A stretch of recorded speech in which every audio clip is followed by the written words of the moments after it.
Fala galera, bem-vindos a mais um episódio do quadro Hashtag Pergunte ao Maestro. Se você tá curtindo esse quadro com a gente, já vai deixando seu joinha e compartilha nas redes sociais com seus amigos para mais pessoas virem fazer parte desse quadro com a gente e ajudar a gente aqui no YouTube também.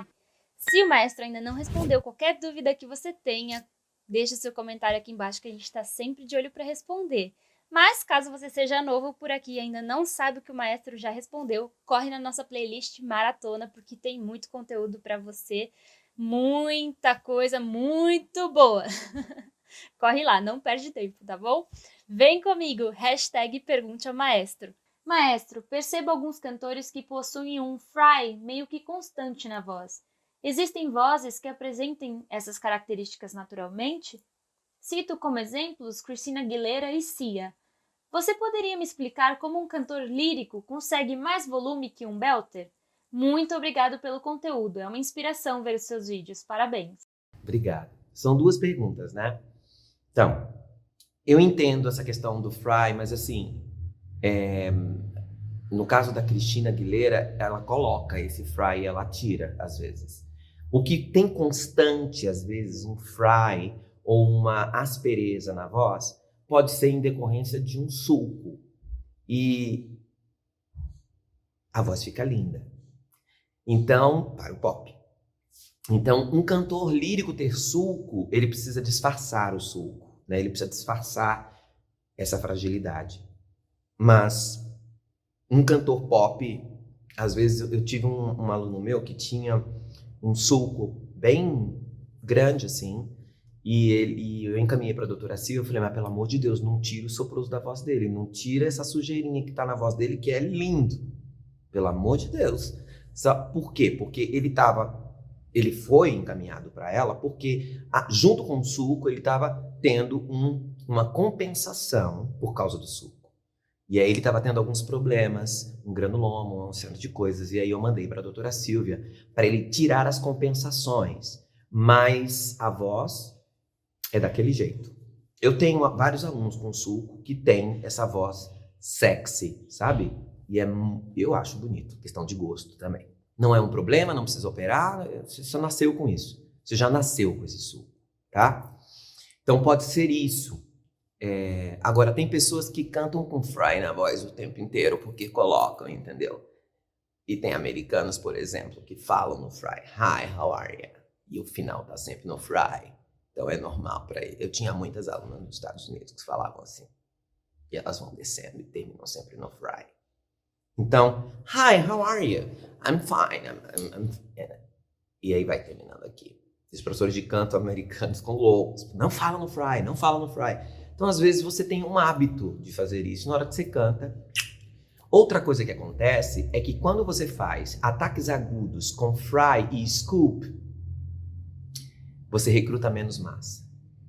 Então, em vez de você fazer ho, você fizer oh, ela vai quebrando, e aí de repente encaixa. E aí o cara prefere fazer Lord knows do Hero, por exemplo. Em vez de fazer Lo em cima, ele faz esse para chegar lá. Então isso às vezes é um vício, vamos dizer assim, que ele usa e ele pesquisou, tá? As primeiras vezes que ele fez, ele recrutava tanto que trocava. E de repente uma hora ele faz e aí ela fica. E aí ele sobe. E vai subindo. E a voz vai subindo. E tem pouca recrutagem, entendeu? Então pode ser isso também. Se for... Agora, a outra pergunta que você falou do canto lírico é o quê, Tati? Que eu falei tanto que eu já me perdi. Como um cantor lírico consegue mais volume que um belter? Como um cantor lírico consegue mais volume que um belter? Olha,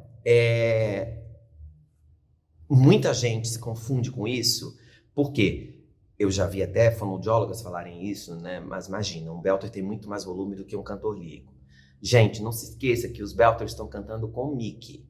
Então, aquilo que você está ouvindo no teatro está amplificado. E às vezes a voz é mínima, não é muito grande, porque ele faz 7 vezes por semana. Então eu não sei o que você está querendo dizer. Mas de pertinho, vamos dizer assim, aqui perto de mim, Às vezes, o cantor lírico pode parecer ter uma voz menor, mas na hora que está longe, o squealo dele chega até o final da sala, quando o do belter não chega, tá? Então, a resposta seria, um cantor lírico, para ter mais volume, na verdade, deveria trabalhar a sua projeção, e não massa recrutável.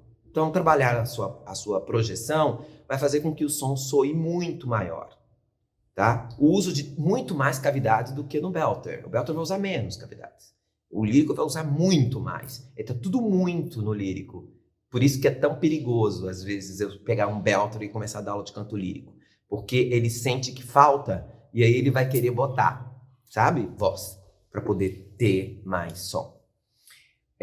Mas com certeza, a otimização do seu canto lírico, independente de qualquer coisa, vai aumentar a sua projeção e a sensação de volume vai aumentar.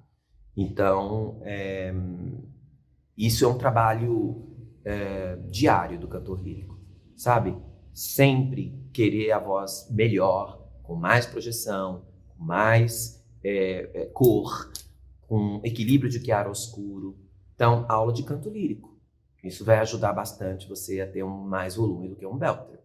Agora, não se esqueça que esses belters estão cantando. Uma coisa é ele cantar aqui uma nota, como eu fiz agora. Outra coisa é ele cantar com muita voz o tempo inteiro. Se ele vai fazer um musical ou se ele tem show para fazer, ele vai poupar. Coisa que o cantor lírico não necessariamente consegue fazer com tanta facilidade, porque esse poupar dele tem que ser correndo, né? A voz tem que estar correndo. E o do teatro musical, não.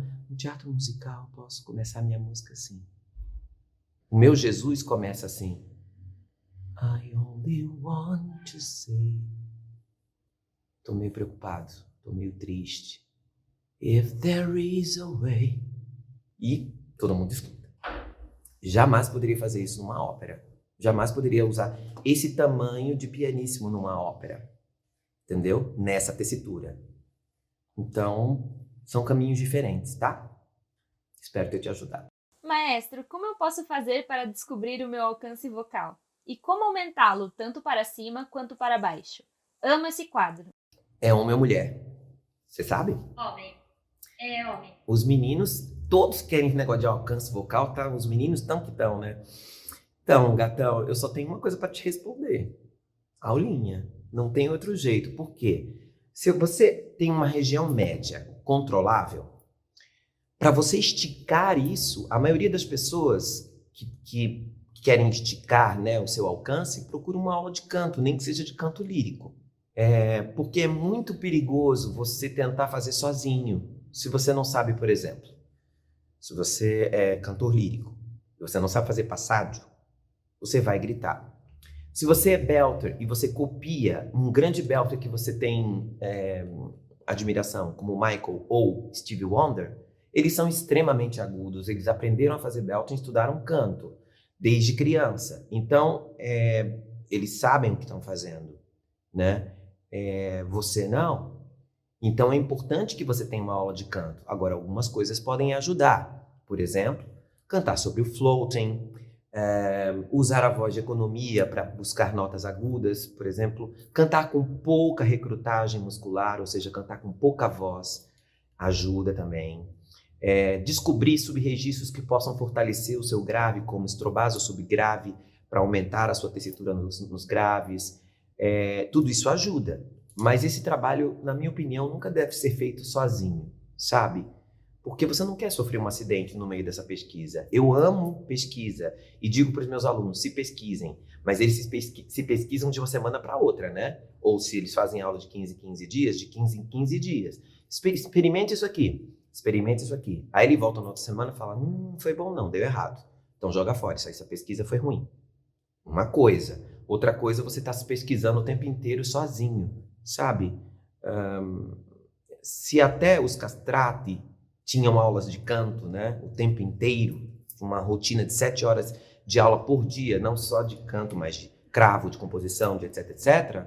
Por que nós não vamos ter, né? Nós temos que ter essa aula, nós temos que buscar essa aula, e essa aula não pode ser uma aula, hoje em dia, onde no ano que nós estamos vivendo, sem um conhecimento fisiológico, sem um conhecimento da anatomia do seu aparelho e e de técnica, das várias técnicas que nós temos a grata satisfação de poder estudar. Nós podemos hoje estudar técnica barroca, clássica, romântica, tratadistas dessas épocas, tratadistas modernos, médicos, fisiologistas, pesquisadores, cientistas. Tudo isso a gente pode usar hoje e a pedagogia vocal tem crescido muito com isso.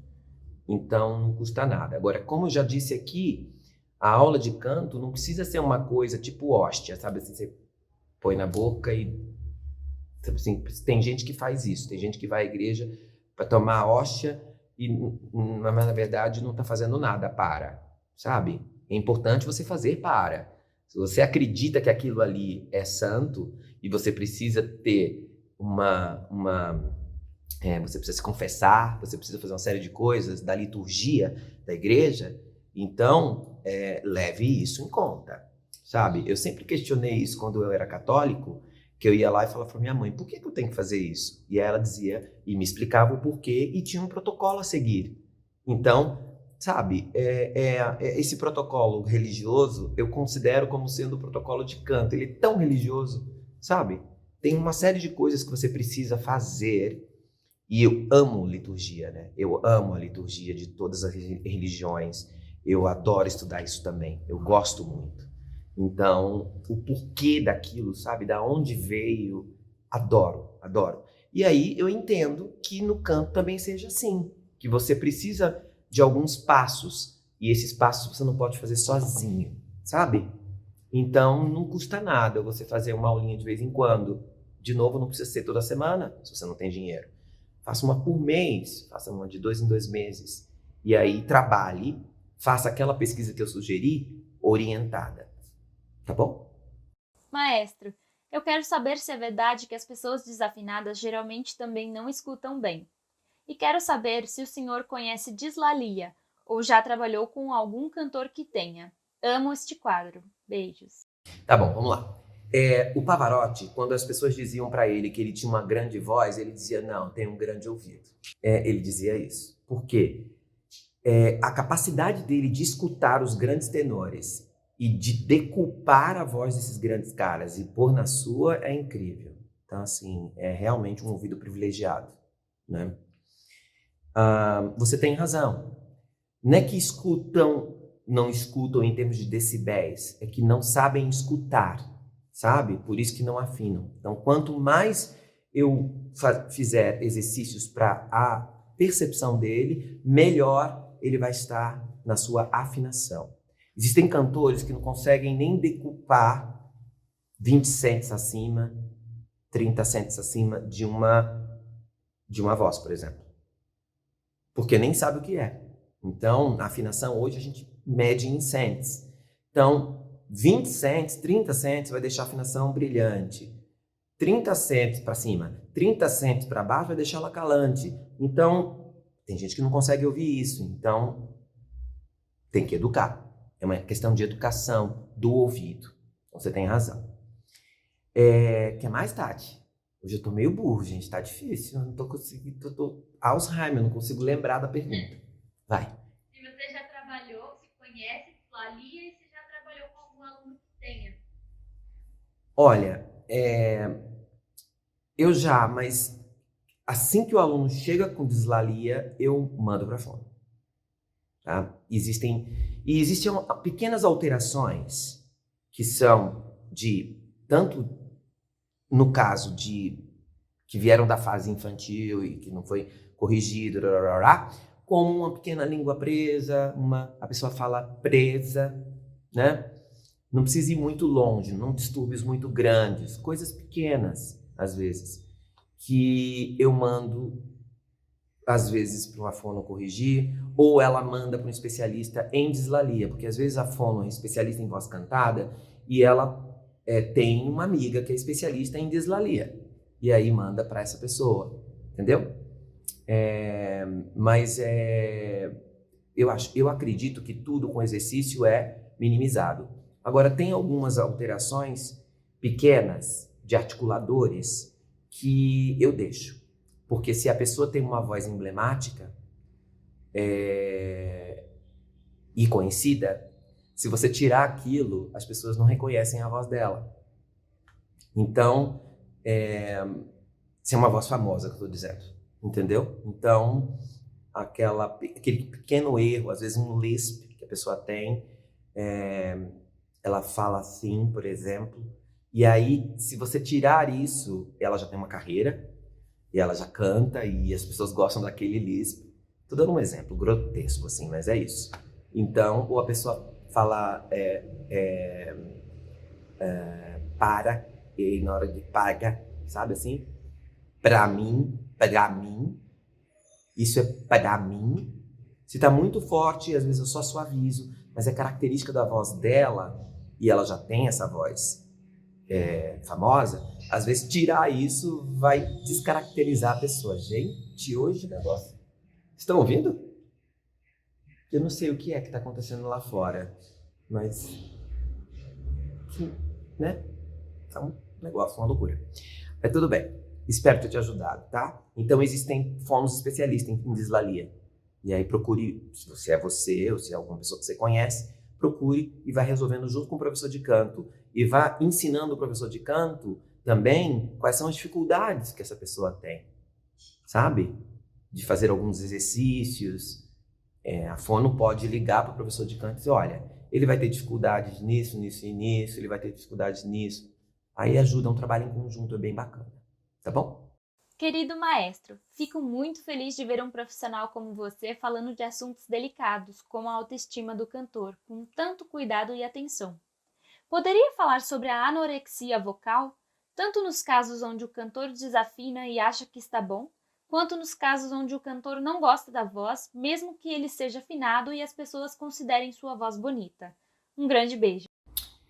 Bom, esse termo anorexia vocal, nunca ouvi falar. Eu sei que existe sim efeitos da anorexia e da bulimia no trato vocal, mas esse termo eu nunca ouvi.